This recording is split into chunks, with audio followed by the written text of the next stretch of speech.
ട്രെയിനിലാരോ മറന്നു വെച്ച hand bag തിരികെ കൊടുക്കാനായി നമ്മുടെ ഹീറോയിൻ ഒരു കിളവിയുടെ വീട്ടിലേക്ക് പോകും. പക്ഷെ പിന്നീട് നടന്നതോ?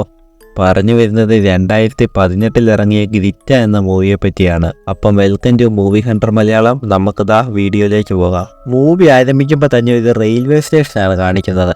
അവിടുന്ന് കട്ട് ചെയ്ത് കഴിഞ്ഞാൽ നമ്മുടെ ഹീറോയിനെ കാണിക്കും.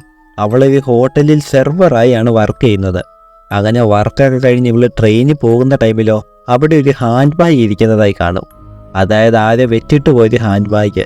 ഇവള് ട്രെയിനിൽ നിന്ന് ഇറങ്ങിയ ഹാൻഡ് ബാഗ് തുറന്നു നോക്കുമ്പോഴോ അതിനകത്തൊരു വിസിറ്റിംഗ് കാർഡ് ഇരിക്കുന്നതായും കാണും. അങ്ങനെ ഇത് നമ്മുടെ ഹീറോയിൻ്റെ ഫ്രണ്ട് ഓപ്പൺ ചെയ്യുമ്പോഴോ അതിനകത്ത് കുറേ കാശും ടാബ്ലറ്റും ഇരിക്കുന്നതായി കാണും. ഇത് കണ്ട ഫ്രണ്ട് പറയും നമുക്ക് ഈ കാശ് വെച്ച് എൻജോയ് ചെയ്യാമെന്ന്. ഇത് കേട്ട ഹീറോയിനോ അതൊന്നും വേണ്ടെന്നും പറയും.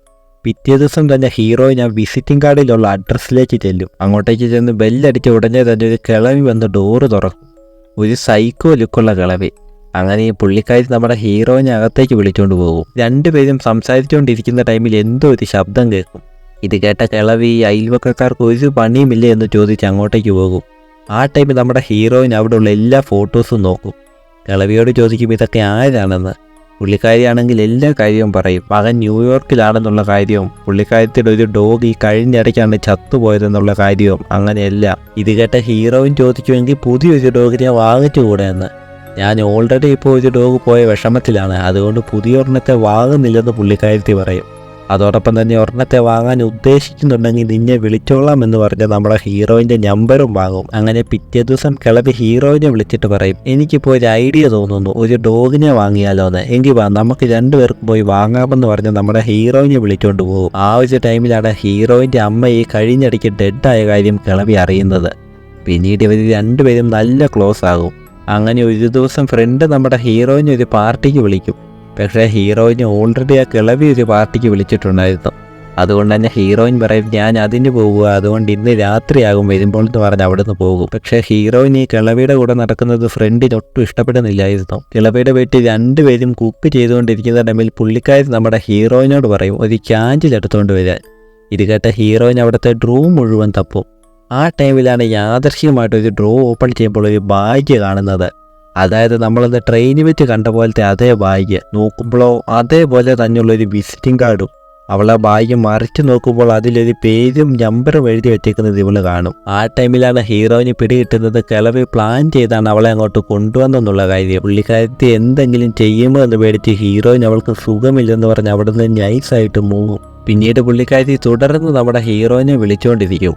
ഓഫീസിലും ഹോട്ടലിലും എല്ലായിടത്തും. പക്ഷേ നമ്മുടെ ഹീറോയിൻ പുള്ളിക്കാരത്തിയെ കംപ്ലീറ്റ് ആയിട്ട് ഇഗ്നോർ ചെയ്യും. അങ്ങനെ ഇരിക്കുമ്പോഴാണ് ഒരു ദിവസം പുള്ളിക്കാരത്തി നമ്മുടെ ഹീറോയിൻ്റെ ഹോട്ടലിലേക്ക് വരുന്നത്.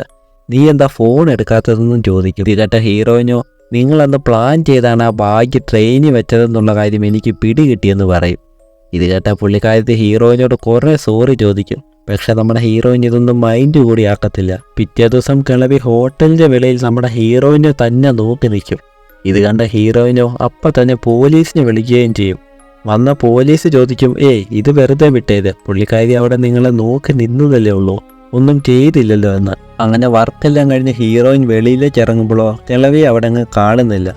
അങ്ങനെ അവളെ ട്രെയിനിലേക്ക് കയറാൻ തുടങ്ങുമ്പോഴോ ദേ നിൽക്കുന്ന കിളവി ട്രെയിനിൻ്റെ അകത്ത്. ഇത് കണ്ട് പേടിച്ച ഹീറോയിൻ അവിടെ നിന്ന് വെളിയിലേക്ക് ഇറങ്ങും. പിന്നീട് ഹീറോയിൻ അവിടെ നിന്ന് ഒരു ടാക്സി വിളിച്ച് അപ്പാർട്ട്മെൻറ്റിലേക്ക് പോകും. അപ്പോഴേ അപ്പാർട്ട്മെൻറ്റ് നിൽക്കുന്ന കിളവി. പുള്ളിക്കാരി നമ്മുടെ ഹീറോയിൻ്റെ അടുത്തേക്ക് വന്നിട്ട് പറയും എന്നോട് ക്ഷമിക്കണം, നമുക്ക് പഴയ പോലെ വീണ്ടും കമ്പനി ആകാമെന്ന്. പക്ഷേ ഇത് കേട്ട ഹീറോയിൻ വീണ്ടും ഇതിന് സമ്മതിക്കില്ല. അങ്ങനെ കലിപ്പ് വന്ന കിളവി ചവച്ചോണ്ടിരുന്ന ബൂമർ നമ്മുടെ ഹീറോയിൻ്റെ മുഖത്തേക്ക് തുപ്പിയിട്ട് പോകും. പിന്നീട് ഫ്രണ്ടും ഹീറോയിനും കിളവിയുടെ പേരിൽ കംപ്ലൈൻറ്റ് കൊടുക്കാൻ പോലീസ് സ്റ്റേഷനിലേക്ക് പോകും. പക്ഷേ ഇതെല്ലാം ഒരു വിഷയമാണോ എന്ന് ചോദിച്ച് പോലീസുകാർ കേസെടുക്കില്ല. പിറ്റേ ദിവസം ഹീറോയിൻ കിളവിയുടെ വീട്ടിലേക്ക് പോയി അവിടുത്തെ വേസ്റ്റ് ബക്കറ്റിൽ നിന്ന് റിട്ടേൺ ആയ പോസ്റ്റുകൾ എടുക്കും. എന്നിട്ട് അതിലൊരു നമ്പർ നോട്ട് ചെയ്ത് അങ്ങോട്ടേക്ക് വിളിക്കുകയും ചെയ്യും. എന്നാൽ അവരൊട്ട് ഫോൺ എടുക്കുന്നുമില്ലായിരുന്നു. പിന്നീട് ഹീറോയിൻ എവിടെ പോയാലും ഭയന്നായിരുന്നു പോയിക്കൊണ്ടിരുന്നത്. അങ്ങനെ ഒരു ദിവസം ഫ്രണ്ട് വിളിച്ചിട്ട് ചോദിക്കും നീ എന്താ പാർട്ടിക്ക് വരുന്നില്ല എന്ന്. ഹീറോയിൻ പറയും നീ പാർട്ടിയുടെ കാര്യം പറഞ്ഞതേ ഞാൻ മറന്നുപോയി, നീ എൻജോയ് ചെയ്തോളാൻ. കുറച്ച് കഴിഞ്ഞ് ഫ്രണ്ട് പാർട്ടിയിലുള്ള ഫോട്ടോ കിളവി നമ്മുടെ ഹീറോയിൻ അയക്കും. ഇത് കണ്ട ഹീറോയിൻ അപ്പം തന്നെ ഫ്രണ്ടിനെ വിളിച്ചിട്ട് പറയും അവിടെ കിളവിയുണ്ട്, നീ വേഗം അവിടെ നിന്ന് വിട്ടോളാം. പിന്നീട് ഫ്രണ്ടിനെ ഫോളോ ചെയ്തുള്ള ഓരോ ഫോട്ടോസും കിളവി ഹീറോയിൻ അയച്ചുകൊണ്ടിരിക്കും. എന്നാലോ ഫ്രണ്ട് തിരിഞ്ഞു നോക്കുമ്പോൾ ബാക്കിലോട്ട് ആരും ഇല്ല താനും. പക്ഷെ ഒരു ടൈമിലെത്തുമ്പോൾ ഫ്രണ്ട് നമ്മുടെ കിളവിയെ കാണും. ആ ടൈമിൽ തന്നെ ഹീറോയിൻ ഒരു ടാക്സി വന്ന് നമ്മുടെ ഫ്രണ്ടിനെ വിളിച്ചുകൊണ്ടും വരും. കുറച്ച് നാളുകൾക്ക് മുമ്പ് ഹീറോയിൻ ഒരാളെ വിളിക്കുന്നുണ്ടായിരുന്നല്ലോ, അത് വേറെ ആരുമല്ല, കിളവിയുടെ മകൻ തന്നെയായിരുന്നു. അങ്ങനെ ഹീറോയിൻ അവനെ കാണാനായി ഒരു ഹോട്ടലിലേക്ക് വരും. പക്ഷെ അവിടെ വരുന്നത് മകനല്ലായിരുന്നു, പകരം അവൻ്റെ ഗേൾ ഫ്രണ്ട് ആയിരുന്നു. ആ കിളവിയുടെ മകൻ 4 വർഷം മുമ്പ് സൂയിസൈഡ് ചെയ്തതാണെന്നും അവൻ ഇതുവരെ ന്യൂയോർക്ക് പോയിട്ടില്ലെന്നും ആ കിളവി ഒരു സൈക്കോ ആണെന്നുള്ള കാര്യമൊക്കെ ഗേൾ ഫ്രണ്ട് ഇവളോട് പറയും. അതോടൊപ്പം തന്നെ നീ ആ പുള്ളിക്കാരിയുമായിട്ടുള്ള കമ്പനി വിട്ടേക്കാനും ഇവള് പറയും. അതിനുശേഷം നമ്മുടെ ഹീറോയിൻ്റെ അവസ്ഥ വളരെ മോശമായി പോകും. ഒരു ദിവസം കിളവി ഹോട്ടലിലേക്ക് വന്നിട്ട് ഹീറോയിനോട് പറയും എൻ്റെ അടുത്ത് പഴയ പോലെ കമ്പനി ആകാനൊക്കെ പറഞ്ഞ് അവിടെ കിടന്ന് അടിയുണ്ടാകും. അതുകൊണ്ട് തന്നെ കിളവിയെ പോലീസും പിടിച്ചോണ്ട് പോകും. പിറ്റേ ദിവസം നമ്മുടെ ഫ്രണ്ട് ഹീറോയിനോട് പറയും നീ വേണേൽ കുറച്ച് നാൾ നിൻ്റെ ഡാഡിയുടെ വീട്ടിൽ പോയി നിന്നോ, അതാകുമ്പോൾ ആ ടൈം കൊണ്ട് കിളവി വേറെ ഏതെങ്കിലും പെണ്ണുങ്ങളെ പിടിച്ചോളുമെന്ന്. ഇത് കേട്ടിട്ട് നമ്മുടെ ഹീറോയിനും നല്ലൊരു ഐഡിയ ആയിട്ട് തോന്നും. അങ്ങനെ നമ്മുടെ കിളവി ജയിലിൽ നിന്ന് ഇറങ്ങിയിട്ടുണ്ടായിരുന്നു. നമ്മുടെ ഹീറോയിൻ എന്നിട്ട് കിളവിയോട് പറയും ഞാൻ ചെയ്തതിനെല്ലാം എന്നോട് ക്ഷമിക്കണം, നമുക്ക് വീണ്ടും പഴയ പോലെ കമ്പനിയാകാം. അതോടൊപ്പം തന്നെ ഞാൻ കുറച്ച് നാളത്തേക്ക് എൻ്റെ ഡാഡിയുടെ വീട്ടിലേക്ക് പോവുകയാണെന്ന് പറഞ്ഞ് ബൈ ബൈ പറഞ്ഞിട്ട് അവിടെ നിന്ന് പോകും. പക്ഷേ ഇതൊന്നും ആ കിളവി വിശ്വസിക്കുന്ന കൂടെ ഇല്ലായിരുന്നു. അവിടെ നിന്ന് കട്ട് ചെയ്താൽ കിളവി ഹീറോയിനുമായിട്ട് വാങ്ങിച്ച ഡോഗിന് വിഷം കൊടുക്കുന്നതായി കാണിക്കും. നമ്മളെ ഹീറോയിനാണെങ്കിലോ കിളവി ഇല്ലാത്ത സന്തോഷത്തിൽ ഹാപ്പി ആയിട്ട് വീട്ടിലേക്ക് പോകും. അവിടെ ചെന്നൊരു കോഫി കുടിച്ചുകൊണ്ടിരിക്കും. ആ ടൈമിൽ തന്നെ അവിടുത്തെ ചെടിയിലേക്ക് വെള്ളം വീഴുന്നതായി ഹീറോയിൻ കാണും. ഇത് കണ്ട ഉടനെ തന്നെ ഹീറോയിൻ ഫ്രണ്ടിനെ വിളിക്കാൻ തുടങ്ങുമ്പോഴോ നമ്മുടെ ഹീറോയിൻ്റെ ബോധം പോകും. നോക്കുമ്പോഴോ ദേ ഓപ്പോസിറ്റ് കിളവി വന്ന് നിൽക്കുന്നു. പുള്ളിക്കാരി അവിടെ നിന്ന് ഹീറോയിനെയും എടുത്തുകൊണ്ട് കിളവിയുടെ വീട്ടിലേക്ക് തന്നെ പോകും. എന്നിട്ട് അവിടുത്തെ പിയാനോ നീക്കി സീക്രട്ട് റൂം ഓപ്പൺ ചെയ്യും. ഹീറോയിനെ അവിടെ ഒരു പെട്ടിയിലേക്ക് കടത്തി അവളുടെ ഫോണും അൺലോക്ക് ചെയ്ത ശേഷം ആ പെട്ടി അടയ്ക്കും. അവിടെ നിന്ന് കട്ട് ചെയ്താൽ ഹീറോയിൻ അപ്പാർട്ട്മെൻറ്റ് നിൽക്കുന്നതായി കാണിക്കും. ഫ്രണ്ടിനെ വിളിക്കുമ്പോഴോ ഫ്രണ്ടും വരും. താഴെയാണെങ്കിൽ അവളുടെ ഡാഡി അവളെ വിളിക്കാനും എത്തിയിട്ടുണ്ട്. അങ്ങനെ നമ്മുടെ ഹീറോയിൻ ഫ്രണ്ടിനോട് ബൈ ഒക്കെ പറഞ്ഞ ശേഷം ലിഫ്റ്റിലേക്ക് പോകും. ആ ടൈമിലാണ് ലിഫ്റ്റിലെ ഫ്ലോറിൻ്റെ എണ്ണം -1 -2 എന്നൊക്കെ പറഞ്ഞ് പോകുന്നത്. ഇത് കണ്ട ഹീറോയിനോ ശരിക്കും പേടിക്കാൻ തുടങ്ങും. അതോടൊപ്പം തന്നെ ആ ലിഫ്റ്റ് കിടന്ന് കുലുങ്ങാനും തുടങ്ങും. അവിടെ നിന്ന് കട്ട് ചെയ്താലോ നമ്മുടെ ഹീറോയിൻ പെട്ടിക്കകത്ത് ശ്വാസം പോലും വിടാൻ പറ്റാതെ കിടക്കുന്നതായി കാണിക്കും. അപ്പോൾ ഇത്ര നേരം കണ്ടതെല്ലാം നമ്മുടെ ഹീറോയിൻ ഇത് ഡ്രീം ആയിരുന്നു. കിളവ് വന്ന് ഹീറോയിൻ ഇരിക്കുന്ന പെട്ടി ഓപ്പൺ ചെയ്യും. എന്നിട്ട് നീ ഇവിടുന്ന് രക്ഷപ്പെടാൻ നോക്കണ്ട, നോക്കിക്കഴിഞ്ഞാൽ ഇതിന് മുമ്പുണ്ടായിരുന്ന പെണ്ണിൻ്റെ അതേ അവസ്ഥയാകും നിനക്കെന്ന് ഹീറോയിനോട് പറയും. അതോടൊപ്പം തന്നെ നീ എൻ്റെ കൂടെ പഴയ പോലെ കമ്പനി ആയിക്കൊള്ളാമെന്നൊക്കെ പറഞ്ഞിട്ട് കിളവിയെ പെട്ടി അടയ്ക്കാൻ തുടങ്ങും. ആ ടൈമിൽ ഹീറോയിൻ അടയ്ക്കില്ലെന്ന് പറഞ്ഞ് കെഞ്ചും. അതുകൊണ്ട് തന്നെ കിളവി പെട്ടി അടയ്ക്കാതെ അവിടുത്തെ ഡോറ് മാത്രം അടച്ചിട്ട് പോകും. റൂമിനകത്ത് വെച്ച് പഴയ പെണ്ണിൻ്റെ ഐഡൻറ്റിറ്റി കാർഡും ഡ്രസ്സും നമ്മുടെ ഹീറോയിൻ കാണും. പിന്നീട് കിളവി ഹീറോയിൻ ഫ്രണ്ടിൻ്റെ കൂടെ ഉള്ളതുപോലെ ഡാഡിക്കും ഡാഡിയുടെ കൂടെ ഉള്ളതുപോലെ ഫ്രണ്ടിന് മാറി മാറി മെസ്സേജ് അയക്കും. കുറച്ച് നാളുകൾ കഴിഞ്ഞ് ഹീറോയിനെ വിളിക്കാനായി ഡാഡി ഫ്രണ്ടിൻ്റെ അപ്പാർട്ട്മെൻറ്റിലേക്ക് വരും. എൻ്റെ മകൾ എന്ത് ചെയ്യുമെന്ന് പുള്ളി ഹാപ്പിയായി ചോദിക്കും. ഇത് കേട്ട ഫ്രണ്ട് പറയും എനിക്കറിയില്ല, നിങ്ങളുടെ കൂടെ അല്ലേ ഉണ്ടായിരുന്നതെന്ന്. ആ ഒരു ടൈമിലാണ് ഇവർക്ക് രണ്ടുപേർക്കും പിടികിട്ടുന്നത് ഹീറോയിൻ മിസ്സായെന്നുള്ള കാര്യം. ഉടനെ തന്നെ ഇവർ പോലീസിനെ അറിയിക്കും. ആ ടൈമിലാണ് പോലീസിൻ്റെ അടുത്ത് ഫ്രണ്ട് ആ കിളവിയുടെ കാര്യം പറയുന്നത്. ഇത് കേട്ട പോലീസ് അവർ ID ചെക്ക് ചെയ്തിട്ട് പറയും ഇവരൊരു ഹംഗേറിയിൽ നിന്ന് വന്ന പെണ്ണായിരുന്നു, പക്ഷേ ഇവരിപ്പോൾ എവിടെ താമസിക്കുന്നതെന്ന് ഒരു ഐഡിയയും ഇല്ലെന്ന്. അവിടെ നിന്ന് കട്ട് ചെയ്താൽ ഹീറോയിൻ കിളവിയുമായിട്ട് കമ്പനി ആകുന്നത് പോലെയൊക്കെ അഭിനയിക്കും. രണ്ടുപേരും ചേർന്ന് കിച്ചണിൽ കുക്ക് ചെയ്യുന്ന ടൈമിൽ ഹീറോയിൻ കിളവിയുടെ തലയ്ക്കടിച്ചിട്ട് ഓടി രക്ഷപ്പെടാൻ നോക്കും. പക്ഷേ അവിടുത്തെ ഒരു ഡോറ് പോലും ഓപ്പൺ ആകുന്നില്ലായിരുന്നു. എങ്കിൽ ബേസ്മെൻറ്റ് വഴി രക്ഷപ്പെടാൻ ഓർത്ത് ഹീറോയിൻ അങ്ങോട്ടേക്ക് പോകുമ്പോഴോ അവിടെ വഴിയില്ല.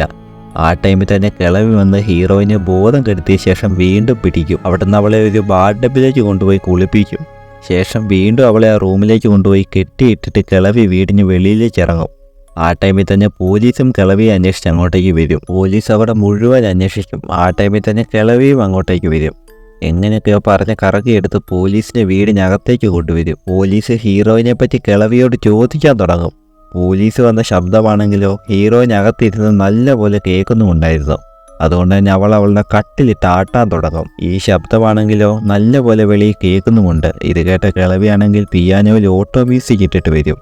പക്ഷെ എന്നിട്ട് രക്ഷയില്ല, വീണ്ടും ശബ്ദം കേൾക്കുന്നു. ഇത് കേട്ട കിളവിയാണെങ്കിൽ ഈ വീട്ടിലെ പട്ടിക്ക് ഒരു പണിയുമില്ല എന്ന് പറഞ്ഞ് പട്ടിയുടെ അടുത്തേക്ക് പോകും. ആ ഗ്യാപ്പിൽ തന്നെ പുള്ളി പിയാനോയുടെ അടുത്തേക്ക് പോകും. അപ്പോഴേ ശബ്ദം നല്ല പോലെ കേൾക്കുന്നു. പക്ഷെ ആ ടൈമിൽ തന്നെ കിളവി വന്ന് പുള്ളിയെ മയക്കുമരുന്ന് കുത്തിവെക്കും. എന്നിട്ട് പുള്ളിയുടെ ഗണ്ണെടുത്ത് അവിടെ വെച്ച് തന്നെ പുള്ളിയെ ഷൂട്ട് ചെയ്ത് കൊല്ലും. അവിടെ നിന്ന് കട്ട് ചെയ്താൽ വീണ്ടും കിളവി ട്രെയിനിലേക്ക് പോകും. അവിടെയുള്ള എല്ലാ പെൺകുട്ടികളെ നോക്കിയ ശേഷം ബാഗ് അകത്ത് വെച്ചിട്ട് പുള്ളിക്കാരി പുറത്തേക്ക് ഇറങ്ങും. ഇപ്രാവശ്യവും ഏതോ ഒരു പെണ്ണ് അത് എടുത്തുകൊണ്ട് കിളവിയുടെ വീട്ടിലേക്ക് വരും. അകത്ത് രണ്ടുപേരും സംസാരിക്കുന്ന സൗണ്ട് നമ്മുടെ ഹീറോയിന് റൂമിലിരുന്ന് കേൾക്കും. എന്നത്തെ പോലെ തന്നെ അവൾ കട്ടിലിട്ട് ആട്ടാനും തുടങ്ങും. ഇത് കേട്ട കിളവിയാണെങ്കിലോ വീണ്ടും പോയി ആ മ്യൂസിക് പ്ലേ ചെയ്യും. തിരിച്ചു വന്ന് അവിടുത്തെ കോഫി എടുത്ത് കുടിക്കുമ്പോഴോ പുള്ളിക്കാരത്തി മയങ്ങി വീഴാൻ തുടങ്ങും. അതായത് എന്തൊക്കെയോ കിറങ്ങിയതുപോലെ. ആ ടൈമിലാണ് ഓപ്പോസിറ്റ് ഇരിക്കുന്ന പെണ്ണിൻ്റെ മുടിയുടെ കെട്ടഴിക്കുന്നത്. നോക്കുമ്പോഴോ നമ്മുടെ ഹീറോയിൻ്റെ ഫ്രണ്ട് കിളവിയെ ബോധം കെടുത്തിയ ശേഷം അവൾ ഹീറോയിനെ അവിടെ മുഴുവൻ അന്വേഷിക്കും. ആ ടൈമിലാണ് പിയാനോയുടെ അവിടെ നിന്ന് ശബ്ദം കേട്ടിട്ട് അവൾ അകത്തേക്ക് ചെല്ലുന്നത്. അങ്ങനെ അവൾ നമ്മുടെ ഹീറോയിനെ കണ്ടുപിടിച്ച് അവളെ കെട്ടഴിച്ചു വിടും. പക്ഷേ ആ ടൈമിൽ പെട്ടെന്ന് പിയാനോ പ്ലേ ആകും. ഇത് കേട്ട ഹീറോയിൻ കിളവി വെളിയിലുണ്ടെന്ന് പറഞ്ഞ് അകത്തേക്ക് പോകും. അങ്ങനെ നമ്മുടെ ഫ്രണ്ട് വെളിയിലേക്ക് വന്ന് നോക്കുമ്പോഴോ അവിടെ ഓട്ടോമാറ്റിക്കായിട്ടൊരു പിയാനോ പ്ലേ ആകുന്നു. പക്ഷേ ആ കിളവിയൊന്നും അവിടെ ഇല്ലായിരുന്നു. അങ്ങനെ നമ്മുടെ ഹീറോയിനും വെളിയിലേക്ക് വരും. ആ ടൈമിലാണ് പെട്ടെന്ന് കിളവി വന്ന് ഹീറോയിനെ കഴുത്തി പിടിക്കുന്നത്. പക്ഷേ ആ മയക്കുമരുന്ന് അടിച്ചത് കൊണ്ട് തന്നെ ആ കിളവിയുടെ ബോധം പോകും. അങ്ങനെ രണ്ടുപേരും ചേർത്ത് ആ കിളവിയെ പെട്ടിയിലേക്ക് അടച്ചു വെക്കും. പിന്നീട് രണ്ടുപേരും റിലാക്സ് ചെയ്യുമ്പം ഈ മൂവിയും അവിടെ തീരും.